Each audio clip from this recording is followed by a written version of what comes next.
वाले चचा की इंसान और जियो के बीच की दोस्ती हमेशा एक मिसाल बनती रही है और इसका एक हालिया उदाहरण हमने आरिफ और सारस की दोस्ती के रूप में देखा और इन दोनों की दोस्ती ने बहुत लोगों का दिल जीता और उन्हें रुलाया भी।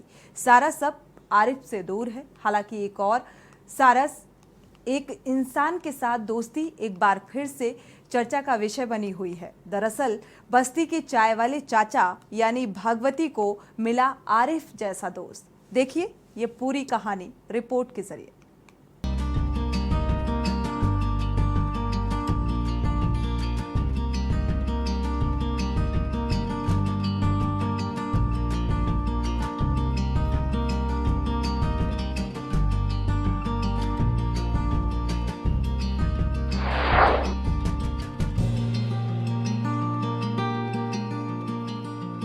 बस्ती के भगवती को मिला आरिफ जैसा दोस्त।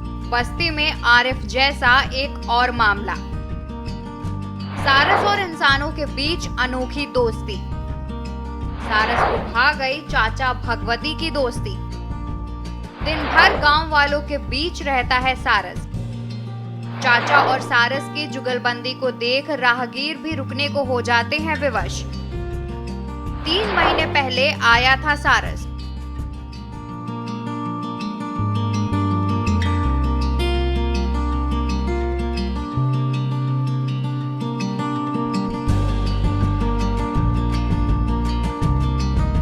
आरिफ और सारस की दोस्ती की कहानी तो आपने देखी और सुनी होगी, लेकिन इन दिनों बस्ती में एक सारस और चाय वाले चाचा की दोस्ती खूब चर्चा में है। सारस दिन भर गांव में चाय वाले के साथ रहता है और उससे प्यार जताता है। यही नहीं, उसके एक इशारे पर नाचने भी लगता है और सूरज ढलने के बाद अपने ठिकाने पर लौट आता है। चाय वाले बुजुर्ग चाचा और सारस पक्षी के इस जुगलबंदी को देख राहगीर भी रुककर वह नजारे को देखे बिना आगे नहीं बढ़ते हैं। बस्ती के कुदराहा ब्लॉक के गौरी रोआरी गांव में सारस और चाय वाले चाचा के बीच की दोस्ती का नजारा जो भी देखता है उसके कदम ठहर जाते हैं। हर कोई सारस के साथ सेल्फी जरूर लेता है।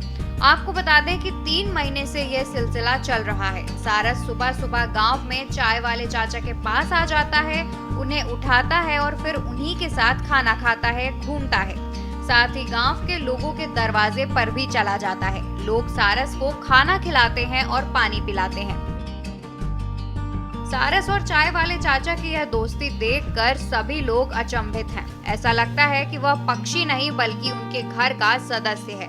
बिना डर के सारस पूरे गांव में दिन भर घूमता है। जब उसको भूख लगती है तो वह चाय वाले चाचा के पास पहुंच जाता है और चाय वाले चाचा द्वारा कुछ खाना ना होने पर अपनी दुकान का सामान, चिप्स, नमकीन खिलाते हैं। यही नहीं, जब वह खेत में काम करने के लिए जाते हैं तो सारस वहां भी पहुंच जाता है। बता दें कि चाय वाले चाचा यानी सारस के दोस्त भगवती लोहार ने बताया कि 3 महीने पहले ये सारस यहाँ आया था। जब उसको बुलाया तो वो मेरे पास आ गया, उसको खाने को दिया, तभी से वो रोज सुबह ही मेरे पास आ जाता है, खाना खाता है और शाम को अपने आशियाने पर चला जाता है। ये जो पक्षी है चाचा, आपके पास कितने दिनों से यहाँ पे ऐसे रह रही है? महीना 2 महीना हो जाता अच्छा, महीने 2 महीने से। तो यही आके लोगों के बीच में रहती है? नहीं रहती है। तो खाती होती क्या है ये? सब ले चुन के खाता है, आदमियों को देते रहता है। अच्छा। हाँ। और नाश्ती भी है कहते हैं लोग? हाँ हाँ, नाश्ता जोन दे दे वो खाई पी ले। अच्छा, और डर नहीं लगता आप लोगों को? का डर लगी वो चिड़ै से। अच्छा, डर नहीं लगता उससे? हाँ। जिलाधिकारी प्रियंका निरंजन ने बताया कि सूचना मिली है कि एक सारस पक्षी गांव में जाकर लोगों से इंटरेस्ट कर रहा है। जिलाधिकारी प्रियंका निरंजन ने बताया कि सूचना मिली है कि एक सारस पक्षी गांव में जाकर लोगों से इंटरेस्ट कर रहा है, लोगों के बीच रहकर खा पी रहा है। मामले की सूचना वन विभाग को दे दिया गया है। जल्द ही सारस को संरक्षित करने का कार्य किया जाएगा। ऐसी घटना हमें विभिन्न समाचार पत्रों के माध्यम से संज्ञान में आई है। इसके लिए हमने वन विभाग को निर्देशित कर दिया है। मौके पर जाकर जो भी स्थिति है उसका समाधान निकाल कर अवगत कराएंगे। संरक्षण के लिए हाँ, वन्य प्राणी अधिनियम संरक्षण अधिनियम के अंतर्गत जो भी नियमानुसार कार्रवाई है वो वन विभाग के द्वारा की जाएगी। ग्रामीण बताते हैं कि सारस के पैदा होने की कहानी काफी दिलचस्प है। रोहारी गांव से थोड़ी दूरी पर ईंट भट्टे पर काम करने वाले मजदूरों को खेत में 1 साल पहले 2 बड़े अंडे मिले थे। उन लोगों ने उसे बतख का अंडा समझ लिया और अंडे को बतख के बीच रख दिया। जब अंडे से बच्चा निकला तो वह सारस का था।